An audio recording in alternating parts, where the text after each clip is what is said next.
اب سبسکرائب کیجیے ہماری یوٹیوب چینل کو اور پاس والی بیل آئیکن کو دبائیے تاکہ ہمارا ہر آنے والا ویڈیو کا نوٹیفیکیشن ایان اسلام اس کرۂ ارضی پر اسلام سے زیادہ حسین تعلیمات والا کوئی مذہب نہیں۔ اسلام جیسی خوبیوں اور محاسن سے تمام مذاہب تہی دامن اور خالی ہے، بلکہ دوسرے مذاہب اسلام جیسی آفاقی اور عالمگیری خوبیوں کی ادنا مثال پیش کرنے سے بھی عاجز و قاصر ہے۔ انسانی زندگی کا کوئی ایسا شعبہ نہیں جس میں اسلام کی واضح تعلیمات موجود نہ ہو۔ انسانی خاندان کا کوئی ایسا طبقہ نہیں جس کے حقوق اسلام نے بیان نہ کیے ہو، بلکہ زندگی کے ہر شعبے میں اسلام انسانوں کی بہترین رہبری کرتا ہے۔ ایمانیات کا باب ہو یا اخلاقیات کا، معاشرت کا باب ہو یا معاملات کا، ہر باب میں بہترین رہبری موجود ہے، یہاں تک کہ راستے پر چلنے اور مجمع میں بیٹھنے کے آداب بھی سکھائے۔ انسانی حقوق تو ایک طرف، جانوروں کے ساتھ بھی نرمی کا حکم دیا، ذبح کرنے کا بہترین طریقہ سکھایا۔ ایسے عالمگیر مذہب کے محاسن اور خوبیاں بیان کرنے کے لیے میں دعوت دیتا ہوں شعبہ مالکی کے ایک بے مثال اور بے باک خطیب عبد الماجد رنگرولوی متعلم درجہ عربی پنجم کو کہ موصوف تشریف لائے اور اسلام کے مختلف گوشوں کی خوبیاں بیان کرے۔ کرتا ہے رشک ہم پہ زمانہ اسی لیے، کرتا ہے رشک ہم پہ زمانہ اسی لیے، ہم میں ہے آج ایک خطیب سحر بیان۔ الحمد لله رب العالمين الذي جعل الإسلام روحا تحيا به النفوس ونورا تهتدي به العقول وتستنير به القلوب وتربية تستقيم به الجوارح على صراط الله تعالى المستقيم، وصلى الله على من أرسل إلى كافة للناس بشيرا ونذيرا وأصحابه أجمعين. أما بعد، فأعوذ بالله من الشيطان الرجيم، بسم الله الرحمن الرحيم. إن الدين عند الله الإسلام. وقال تبارك وتعالى في موضع آخر: اليوم أكملت لكم دينكم وأتممت عليكم نعمتي ورضيت لكم الإسلام دينا. صدق الله العلي العظيم. ہیرا کی تنہائیوں سے اٹھا وہ آفتاب حیات بن کر، ہیرا کی تنہائیوں سے اٹھا وہ آفتاب حیات بن کر، اسی سے احساس صبح بدلا، اسی سے انداز شام بدلا۔ صدر عالی وقار، منصفان مکرم و مرشدان محترم و شریکان محفل، آج کی اس بابرکت محفل میں مجھے جس موضوع پر لب کشائی کی دعوت دی گئی ہے وہ ہے محاسن اسلام۔ اسلام کے محاسن وہ ہماگیر، وہ عالمگیر، وہ وسیع ترین و طویل الذیل موضوع ہے جس کا حق مجھ کو تھا علم سے اس مختصر وقت میں ادا ہونا بہت ہی مشکل ہے، تاہم اس موضوع پر مختصر طور پر روشنی ڈالنے کی سعی کروں گا۔ محترم حضرات، اسلام ایک دین و فطرت اور عالمگیر مذہب ہے جس کو خود خالق کے کائنات نے دنیا میں بسنے والے انسانوں کی کامیابی کے لیے پسند کیا، بلکہ یوں کہیے کہ اسلام وہ چمستہ ہے جس کو صانع فطرت نے اپنی پسند کے رنگا رنگ مہکتے گل بوٹوں سے سجایا ہے، جس کا ہر حکم اپنے اندر وہ تاثیر رکھتا ہے جو سستی انسانیت کے درد کا درما بن سکتا ہے، جس میں دلیل کی قوت، حقانیت کا روڈ، سادگی، گہرائی اور گہرائی پائی جاتی ہے۔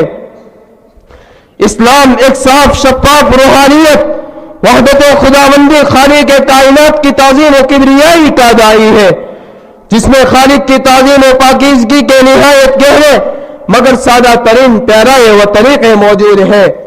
پھر ان پیرائیوں کی حیرت انگیز کثرت و تنوع اور تکرار اور نفس کے تزکیہ و تطہیر کے فطری و پرتاثیر اسلوب موجود ہے۔ اسلام کی تعلیمات ایسی سادہ، مفصل، جامع و نرم اور پرلطف کہ انسان کا انگ خدا کی اطاعت میں جگڑا جائے اور وہ زندگی میں قدم قدم پر نہایت متنوع انداز میں بندگی کے اس روح پرور کیفیت سے گزرے کہ دل خدا کا پابند ہونے کے احساس سے لبریز ہو جائے، نہ روح اپنے حصے سے محروم رہے اور نہ جسم، نہ عقل، نہ احساس، نہ فرد، نہ معاشرہ۔ انسانی زندگی کا کوئی ایسا شعبہ نہیں جس میں اسلام کی واضح اور صاف شفاف تعلیمات موجود نہ ہو، اور انسانی خاندان کا کوئی ایسا طبقہ نہیں جس کے حقوق اسلام نے بیان نہ کیے ہو، بلکہ جانوروں، راستوں اور پانی کے حقوق کے متعلق مفصل ہدایات اسلام میں موجود ہے۔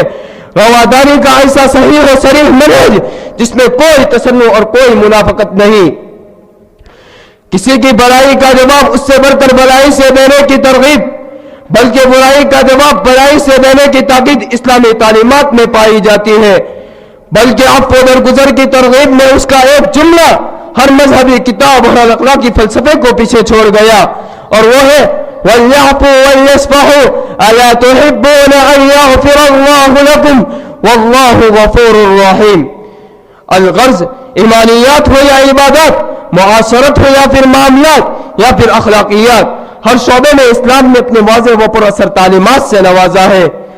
اسلام دنیا کو صاف اور واضح عقیدہ توحید، انسانی وحدت و مساوات کا تصور اور انسانیت کے شرف اور انسان کی عزت و بلندی کا اعلان، عورت کی حیثیت عرفی کی بحالی اور اس کے حقوق کی بازیابی، ناامیدی اور بدفعلی کی تردید اور نفسیات انسانی میں حوصلہ مندی اور اعتماد و افتخار کی آفرینش، دین و دنیا کا اجتماع اور حریف و برسر جنگ و انسانی طبقات کی وحدت، دین و علم کے درمیان مقدس و دائمی رشتے کا قیام و استحکام، علم کی تقریم و تعظیم، اسے با مقصد و مفید اور خدا رسی کا ذریعہ بنانے کی صحیح محمود، عقل سے دینی معاملات میں کام لینے اور فائدہ اٹھانے اور انفس و آفاق میں غور و فکر کی ترغیب، امت اسلامیہ کو دنیا کی نگرانی اور رہنمائی، انفرادی اور اجتماعی اخلاق و رجحانات کے احتساب، دنیا میں انصاف کے قیام اور شہادت حق کی ذمہ داری قبول کرنے پر آمادہ کرنا اور عالمگیر اعتقادی اور تہذیبی وحدت کے قیام پر زور دیتا ہے۔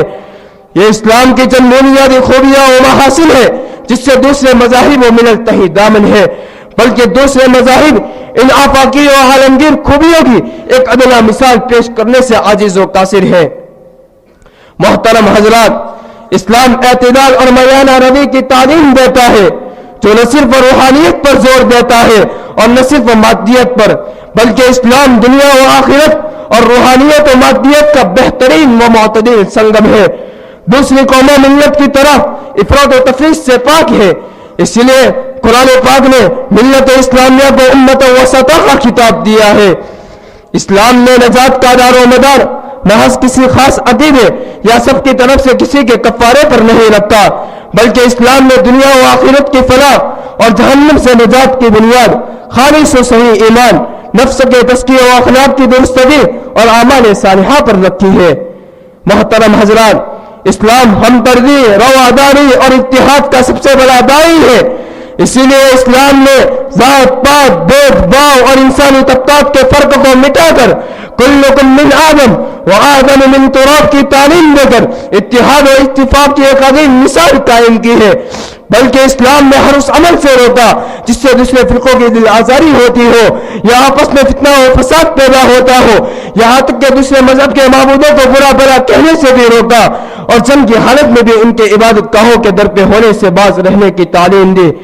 اسلام میں رواداری کی اس سے بڑی مثال کیا ہوگی کہ شریعت اسلامیہ نے کسی بھی غیر مسلم کو مذہب اسلام قبول کرنے پر کوئی زبردستی نہیں کی، بلکہ صرف اور صرف ترغیب و تعلیم پر انحصار کیا۔ اللہ تعالیٰ کا ارشاد ہے لا اکراہ فی الدین، نیز ارشاد ہے وَقُلِ الْحَقُّ مِن رَبِّكُمْ فَمَنْ شَاءَ فَلْيُؤْمِنْ وَمَنْ شَاءَ فَلْيَكْفُرْ۔ اسلام میں ہمدردی کی اس سے زیادہ بڑی تعلیم کیا ہوگی کہ جانوروں پر رحم کرنے کا حکم دیا، ان کی طاقت سے زیادہ بوجھ لادنے سے منع فرمایا اور ان کی صحیح قبر گیری کی تاکید فرمائی، بلکہ ذبح کرنے سے پہلے چھری کو تیز کرنے کا حکم دیا تاکہ جانور تکلیف سے دوچار نہ ہو۔ اسلام حقوق انسانیت کا سب سے بڑا علم بردار ہے، اس میں مفلس و مالدار، امیر و رعایا، عربی و عجمی، حتیٰ کہ مسلم و غیر مسلم میں کوئی فرق روا نہیں رکھا۔ اسلام حقوق انسانیت، اسلام نے انسان کی شرافت و عظمت اور اس کے علو منزلت کا اعلان بڑے تر و فر کے ساتھ کیا۔ اللہ تعالیٰ کا ارشاد ہے وَلَقَدْ كَرَّمْنَا بَنِي آدَمَ وَحَمَلْنَاهُمْ فِي الْبَرِّ وَالْبَحْرِ، نیز ارشاد نبوی ہے الخلق عیال اللہ فأحب الخلق إلى الله من أحسن إلى عیاله، محترم حضرات, معاشرتی اور اجتماعی زندگی کے بنانے اور سنوارنے میں اخلاق کو نمایاں حیثیت حاصل ہے, بلکہ معاشرت کی پہلی اینٹ اخلاق حسنہ ہی ہے. حسن اخلاق کے بغیر انسان نہ صرف یہ کہ انسان نہیں رہتا بلکہ درندگی اور بہیمیت پر اتر آتا ہے. انسانیت کا زیور ہی حسن اخلاق ہے. لیکن 6 صدی عیسوی میں دنیا اخلاقی اعتبار سے دیوالیہ اور کنگال ہو چکی تھی. انسانیت اور شرافت کی بنیادیں ہل چکی تھی. تہذیب و تمدن کے ستون ہل چکے تھے. تہذیب و اخلاق کے ستون اپنی جگہ چھوڑ چکے تھے. تہذیب و تمدن کے گہواروں میں خود سری, بے راہ روی اور اخلاقی پستی کا دورہ تھا. شراب نوشی, سودی لین دین, کمزوروں کا استحصال اور اس سلسلے میں بے رحمی اور سختگیری عام تھی. چندوئی اور صفاقی بائیں ہاتھ کا کھیل تھا. انتقام اور تعصب کا شمار قومی خصوصیتوں میں ہوتا تھا.